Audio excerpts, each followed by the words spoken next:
थांनाय 17 बोसोराव हाग्रामानि दैदेननाय समावनो गासैबो लुथिनानै दोनखानाय थाखा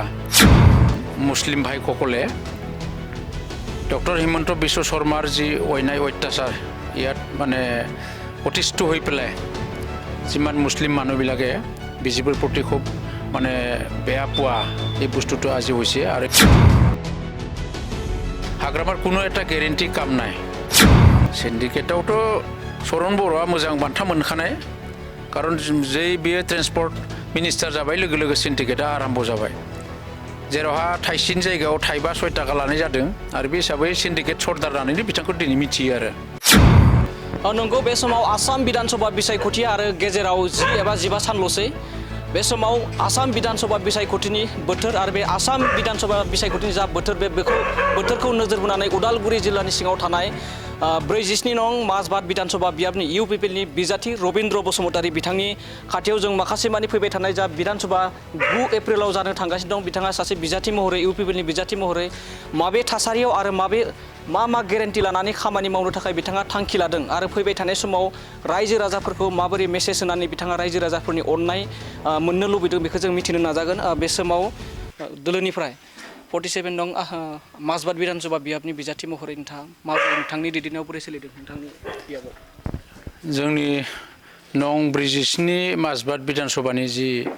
बिसायख'थि फोसावदिंनाय बेयो जोबोद मोजां जादों आरो दिनै रायजो राजाफोरनिफ्राय जिखिनि अननाय मोनदों बेखौ नुनानै जों सानदों जोंनि देरहानाया रोखाखा जादों होननानै जों सानदों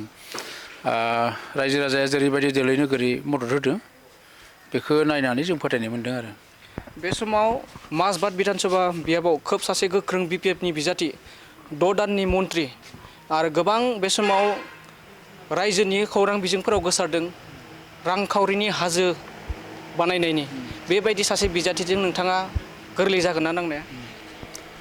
बिसायख'थि देरहानाय जेननायाव रांखान्थिया बेयाव जेबो फेक्टर नङा रांखावरि गोनां मानसिया जुदि बिसायख'थियाव देरहायोबा दिनै टाटा बिरला मोना इलेक्सन गेलेनानै खनसेयावनो मन्त्रि एमएलए जानो हागौमोन आरो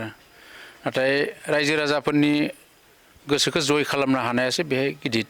आरो बे हिसाबै बिथाङा दिनैनि दिनाव गोबां रांखावरि बाहायनो हागौ नाथाय माजबाद विधानसभा हिसाबै बिपिएफ हिसाबै माजबाद विधानसभा बासि रायजो राजाफोरा एबाराव बिपिएफखौ बिदाय होनो थाखाय रेडि जादों बेनिखायनो बेहाय दानि जिथु मन्त्रि चरन बर' बिथाङा बेयाव देरहानायनि सम्भावनाया जोबोद खम बेहाय जुदि हाग्रामा महिलारिखौ लाबोयोब्लाबो माजबाद विधानसभानि रायजो राजाफोरा बिपिएफ हिसाबै गनायनाय नंला गतिके राङा बेयाव जेबो खामानि होनाय नङा आरो बे समाव चरन बर' बिथांनि जा सम्पति बिनि हार 226.7% जौखोन्दो आसामनि बे गेजेरावनो थामथि सिरियाल नाम्बाराव दङ बिथांनि सम्पतिनि हारा मा बुंगोन बेनि सायाव बेथ' जागोन थांनाय 17 बोसोराव हाग्रामानि दैदेननाय समावनो गासैबो लुथिनानै दोनखानाय थाखा आरो बे 10 बोसोर जुदि एमएलए आरो मिनिस्टार जाबाय बेयाव गोरलैयैनो गोबां थाखा 2 नाम्बार थाखा खामायनाय कारापसन खालामनायनि फैसाल' खारन बिथांनि बेकग्राउन्डखौ नायोब्ला बे 17 बोसोरनि गेजेरावनो बेसेबां कौटिपति मानसि जानो हानाय बेहा आसलते लामा गैयामोन आरो कारण बेयो जोंनि बिटिसिनि सुसिनाय थाखाजोंसो माहाजोन जानाय आरो এই মুহূৰ্তত পুরা বিটিসি সবে গৈ আছে মাজবাদ বিধানসভা সমষ্টিৰ সংখ্যালঘু ভোট কেনেকৈ হ'ব আপোনাৰ আমাৰ এই নিৰ্বাচনত আমাৰ অসমৰ যি মানে মুছলিম ভাই ককলে ডক্টৰ হিমন্ত বিশ্ব শৰ্মাৰ যি अन्याय अत्याचार ইয়াত মানে অতিষ্ঠ হৈ পেলাই যিমান মুছলিম মানুহবিলাকে বিজেপিৰ প্ৰতি খুব মানে বেয়া পোৱা এই বস্তুটো আজি হৈছে আৰু এই হিচাপে হাগ্ৰামা মহিলাৰী দেৱে যোৱা বিটিআৰ নিৰ্বাচনত গৰিষ্ঠ সংখ্যা জিকিও এনডিএত খুমাই লৈ পেলাই যে চৰকাৰ এলায়েন্স চৰকাৰ গঠন কৰিলে ইয়াৰ পৰা আমাৰ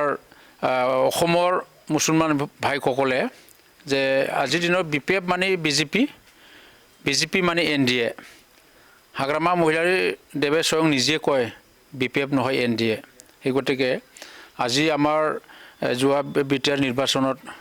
80-90 ভোট মানে মুছলিম পাৰ্চেণ্ট পাই পেলাই জিকিছিল এইবাৰ কিন্তু এনডিএত খুমোৱাৰ কাৰণে বিপিএফক কোনো পধ্যে মুছলমান ভাইসকলে ভোট নিদিয়ে এইটো আমি গম পাইছোঁ আৰু সেই হিচাপে এইবাৰ হাগ্ৰামাৰ যিখিনি মুছলিম ভাইসকলৰ সমৰ্থন এইটো কমিব আৰু এইখিনি যিখিনি কমোৱা ভোট এইটো বিকল্প হিচাপে বাছি লৈছে হয় UPPL নহয় কংগ্ৰেছ আমি মানে গম পোৱাত এই গতিকে আমি আশা কৰিছোঁ সঁচাকৈ আজিৰ দিনত যেহেতু মুছলিম ভোটাৰে BTCত সেকেন্ড লাৰ্জেষ্ট কমিউনিটি আৰু এই হিচাপে তেওঁলোকৰ যদি ডিচাইডিঙত আমি এইখিনি সুবিধা পাওঁ নিশ্চয় আমি জয় হ'ব এই গতিকে এইবাৰ হাগ্ৰামায়ে কোনো পধ্যে জিকিব নোৱাৰে সেইটো এটা মানে প্ৰকাশ হৈ আছে হাগ্ৰামা মহিলাৰে 5টা গ্যাৰান্টি লৈছিল তো ৰাইজৰ অভিযোগ দিছে যে ৰাইজে অভিযোগ দিছে যে 5টা গ্যাৰান্টি এতিয়ালৈকে পাবলৈ সক্ষম হোৱা নাই কি ক'ব হাগ্ৰামাৰ কথাটো এনে কোৱাহে ক'ত গ্যাৰান্টিৰ কাম কৰিছে গ্যাৰান্টিৰ নাম দি পেলাই 2 লাখ টকা নামত মানে নিবনুৱা যুৱকৰ নাম দি পেলাই নিজে নিজে ওলাই লোৱাহে নিউজত দেখা পাই আছোঁ এই গতিকে সঁচা হ'ব এইটো আৰু স্বয়ং যোনে ভিক্টিম হৈছে তেনেকুৱা ব্যক্তিয়ে মানে ৰাইজৰ আগত কৈ আছে ইয়াৰ পৰা হাগ্ৰামাৰ কোনো এটা গ্যাৰান্টি কাম নাই আমি দেখা পোৱাত এই মোটৰ অৰুণোদয়ৰ বহুত কেলেংকাৰী দেখে পছে মানে UPPLৰ টাইমত পোৱাকেইটা কাটি দিয়া লিষ্টটো কাটি দিয়া বুলি এনেকুৱা অভিযোগ হৈ আছে কিমান সত্য এইটো অৰুণোদয় বেনিফিচিয়াৰী সকলেতো আজি চবে কান্দি আছে যোনে আগৰ পৰা পাই আছিল এওঁলোকৰ মানে কাটা গ'ল আৰু উপযুক্ত মানুহবিলাকো পোৱা নাই মানে অসমৰ ভিতৰত বা BTCৰ ভিতৰত সবতকৈ কেলেংকাৰী অৰুণোদয়ক লৈ পেলাই মানে পাব লগা মানুহে পোৱা নাই মানে পাব নালাগা মানুহে এটা পাই আছে বুলি মই গম পাইছোঁ আৰু मा खावलायगोन बे समाव रायजो राजाखौ बिसायख'थिया रायजो राजाखौथ' जोङो खावलायो जोंनि UPPL हान्जानिफ्राय खारन थांनाय 17 बोसोराव BTR ओनसोलाव जोबोद माने अखान्तिमोन हिंसायारि जाथाय जायोमोन गावजों गाव फोथायलायनाय गैया जायोमोन नाथाय थांनाय 5 बोसोराव प्रमद बर'आ बेफोर गासैखौबो माने फोजोबनानै शान्तिनि BTC बेखौ दानो हादोंमोन नाथाय पुनराय हाग्रामाया सरकाराव फैफिननानै 2-2.5 मासनि गेजेरावनो सावथाल बर'दों दावराव बांगाल बर'आ हारसादों दावराव बेबायदि जानायखौ नुनो मोनदों आरो बेनिखायनो दिनै रायजो राजाफोरा BTCनि शान्तिनि थाखाय UPPLनो भट होनो थाखाय राजि जादों आरो बे हिसाबै आंबो खावलायगोन BTC बासि रायजो राजाफोरा UPPLनो भट होनानै प्रमद बर'खौ देरहाहोनांगौ आरो प्रमद बर'नि साननाय हनाय जि थांखि बेखौ जाफुंनायाव जाहाथे रायजो राजाफोरा मदद होयो नोंथाङा माबे खामानिखौ गुबै इस्यु हिसाबै खामानि मावगोन होननानै रायजो राजाफोरनो फोरमायनो सानो जोंनाथ' आं व्यक्तिगत भाबै आरो UPPL हिसाबै जोंनो 1 नाम्बाराव शान्ति नांगौ शान्ति गैयाब्ला जौगानाय गैया এই गतिके जोंनो 1 नाम्बाराव शान्ति गायसननो थाखाय जों बे खामानिखौ मावगोन हाग्रामाया सिमफायबाय थानाय माने शान्तिखौ जोङो दाफिननो थाखाय आखायाव लागोन लोगोसे जोंनि ओनसोलाव सामाजिक जिबनाव गोबां माने अभाब अभियोग दङ बेफोरखौ मावफुंनो थाखाय जों आखायाव लानाय जागोन आरो देरहानाया बेसेबां खातांनो सानो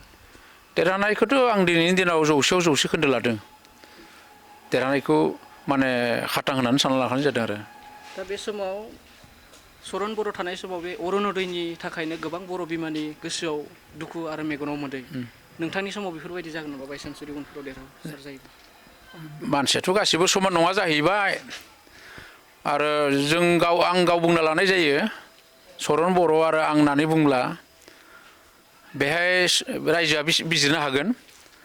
सोरबा बायदि मानसि এই गतिके गासिबो मानसिया समान नङा सरन बर'आ दिनै होनो हायाखै मावनो हायाखै इलिगेल खालामदों खिन्थु जोंथ' आरो सैथोजों सोलिनाय हिसाबै जोङो नंगौखौ खामानि मावनाय हिसाबै जोंनि दिनावहा बेबायदि जानाय नङा होननानै आं सानो आरो सिन्डिकेटनि गोबां खौरां गोसारगासिनो दं मा बुंगोन सिन्डिकेटआवथ' सरन बर'आ मोजां बान्था मोनखानाय खारन जै बेयो ट्रेन्सपर्ट मिनिस्टार जाबाय लोगो लोगो सिन्डिकेटआ आराम्भ जाबाय जेरावहा थाइसेनि जायगायाव 5-6 टाका लानाय जादों आरो बे हिसाबै सिन्डिकेट सरदार जानानैनो बिथांखौ दिनै मिथियो आरो थारैनो नंगौ बे समाव 47 नं माजबाट विधानसभा बियाबनि UPPLनि बिजाथि रबीन्द्र बसुमतारी बिथांखौ रायजो राजाफ्रा मानो थाखाय अनसायगोन आरो BPFनि बिजाथि सरन बर' बिथांनि सायाव जेरैबायदि रायजोनि गोबां खौरां बिजोङाव गोसारदों बिथांनि सम्पतिनि हाजो बानायनाय बेफोरबायदि गोबां गोसारदों बेखौबो लानानै बिथाङा फोरमायबाय लोगोसे बर' बिमानि मेगनाव मोदै मानो थाखाय गनो गोनां जाखो, मानो थाखाय अरुणोदय लिस्टनिफ्राय दानलांजाखो, दाननायनि उनाव रायजो राजाफोरा बिनि फिननायखौ मा होनो थांगासिनो दं बेखौबो बिथाङा फोरमायबाय। आरो बे समाव आं बड'लेण्ड बुब्लिनिफ्राय गाहाय सामलायगिरि राजिब बसुमतारी।